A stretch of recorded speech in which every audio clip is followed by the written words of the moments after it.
meta ħlisna mill-arqa, sirna nafu li l-gżira kien jisimha Malta.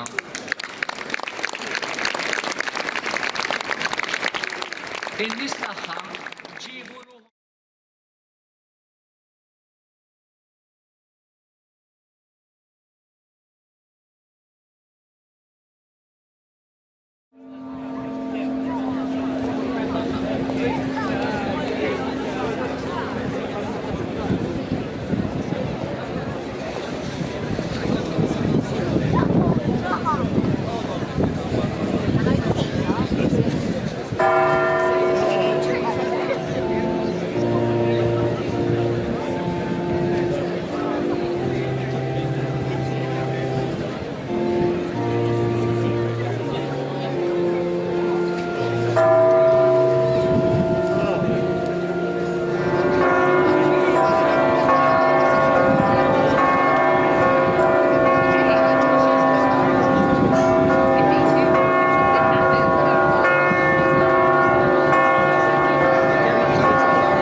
Mela issa ħanamlu l-istqarrija tal-fidi li nagħmlu kull sena hawnhekk fejn il-Kon Katidral, is-sede tal-Isqof, li naqdu mal-fidi tal-Apostli anke kif iġiba l-Isqof, ġifieri fil-persuna tiegħu.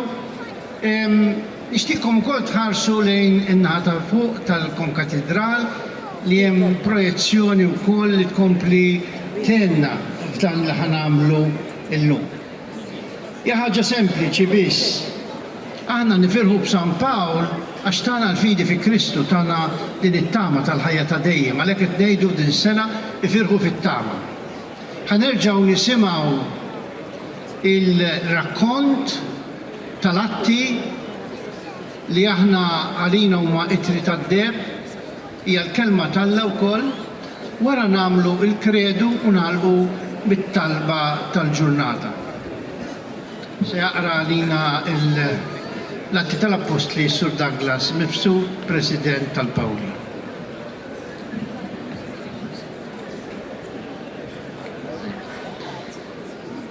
Qari mill-atti tal-Apostli.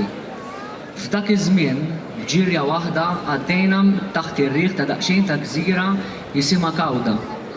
Bil-kemm stajna nżommu id-dajsa warajna, u għalkemm tellawha mill-baħar.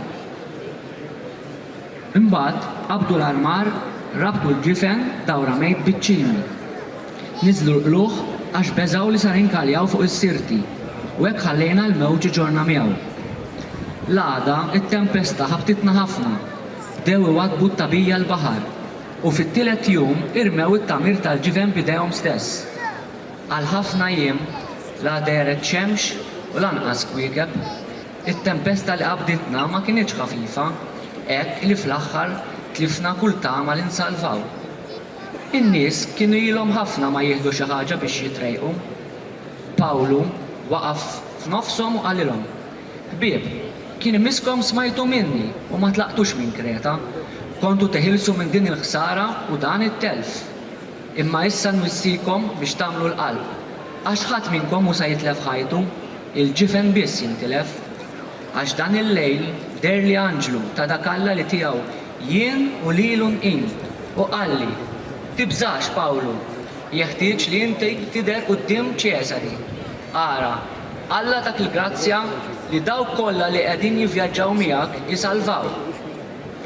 Mela, qawwu qalbkom ħbieb, jien nemmen f'Alla li hekk isir sewwa sew kif ħabbarli.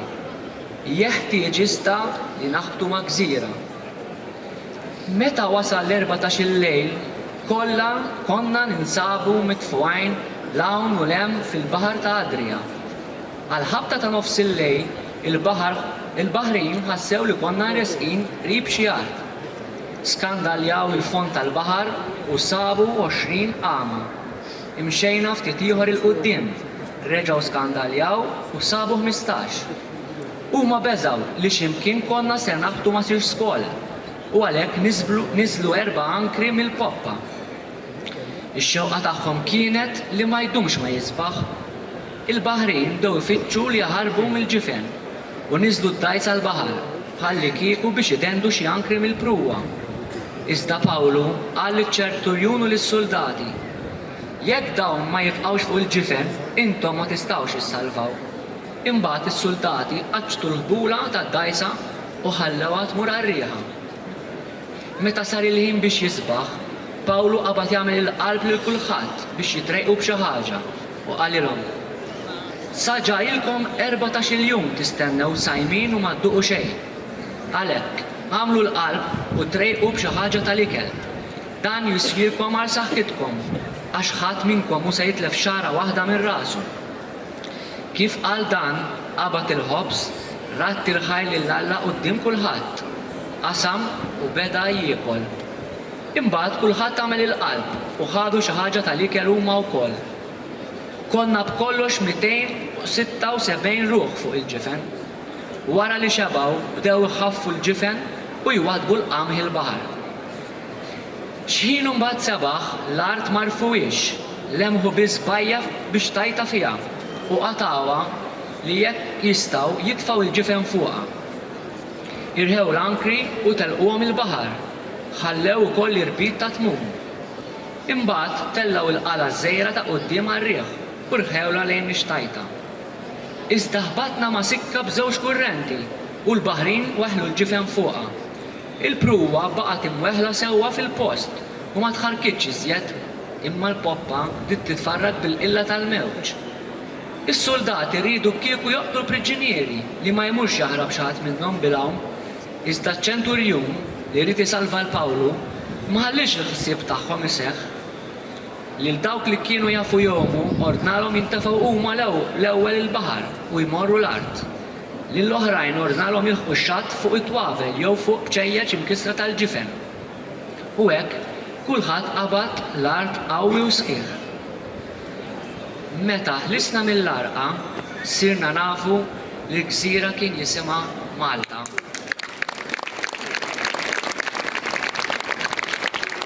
In-nies tagħha ġiebu ruhom magħna biħlewa li ma bħala. Laqgħuna tajjeb lilna wkoll u qabdulna ħoġġieġa għax kienet bdiet niżla x-xita u kien il-bart. Mela Pawlu qabad qabda skuk nixfa u tefagħhom fin-nar. Fit-skuk kien hemm lifa li malli ħasset isħana ħarġet u qabdet mit Pawlu. In-nies tal-gżira kif raw il-lifa mdendla ma' idu bdew jgħidu wieħed il-ieħor dan ir-raġel żgur xi qattil għax għad li ħelisa mill-baħar il-ġustizzja ma ħallitux jgħix. Imma hu farfar il-lifa ġon-nar u ma ġralu xejn. Huma stennew li se jarawh jintefa' jew jaqa' u jmut f'daqqa. Wara li damu jistennew ħafna u raw li ma ġralu ebda deni, bidlu l-ħsieb u bdew jgħidu li kien xi alla. Dak li nħawi kien hemm loqsma tal-prinċep tal-gżira li kien jismu Publiju. Dan laqana u bil-qalb kollha żamna għandu 3 ijiem. Missier Publiju inserta mixħud marid bid-deni u disinterija. Pawlu daħħal ħdejh, għamel talba, qiegħed idejh fuqu u fejqu. Wara dan, imbagħad bdew jersqu għandu l-morda l-oħra tal-gżira u fejjaqhom. U rewna ġieħ kbir u meta ġejna biex nitilqu qabbew fuq il-ġifen kull ma kellna bżonn. Il-kelma tal-mulej.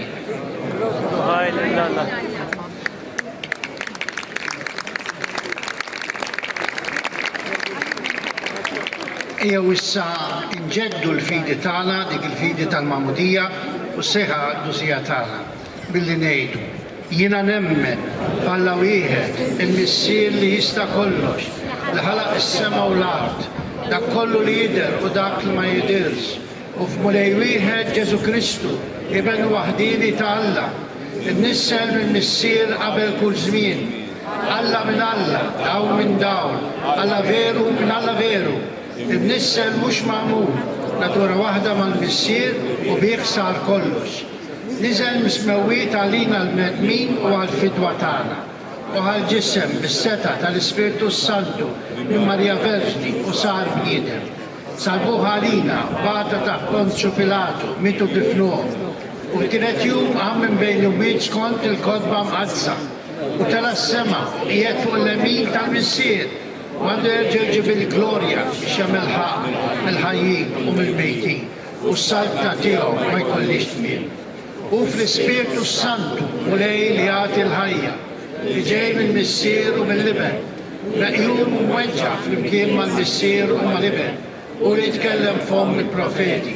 U bil-Knisja waħda, Qaddisa, Kattolika, Apostolika, nistqarma mdija waħda l-maftra tal-Bwien, nistenna l-qawma mill-Bwien, ħajja ta' żmien li ġej amen. Nitolbu. O Alla, fil-providenza tiegħek tal-għaġeb, inti oġbok li l-Apostlu missierna San Pawl jara l-arqa biex jiġi fostna u jxandrilna l-fidi. Bil-ħrara kollha nitolbuk, għamel li nibqgħu dejjem inroddu ħajr għad ħabrik u l-imħabba li huwa ramana u li nżommu sħiħ u bla mittiefes it-tagħlim li utana bil-kelma u bl-eżempju tiegħu. B'ibnek Ġesu Kristu Sidna li hu Alla u miegħek jgħixu jsalta flimkien mal-Ispiritu Santu għal dejjem ta' dejjem. Issa nirringrazzja ħafna il-Monsignor Paul Vella tal-ospitalità u tal-ħana hawnhekk. nieħdu ritratt is-saċerdoti.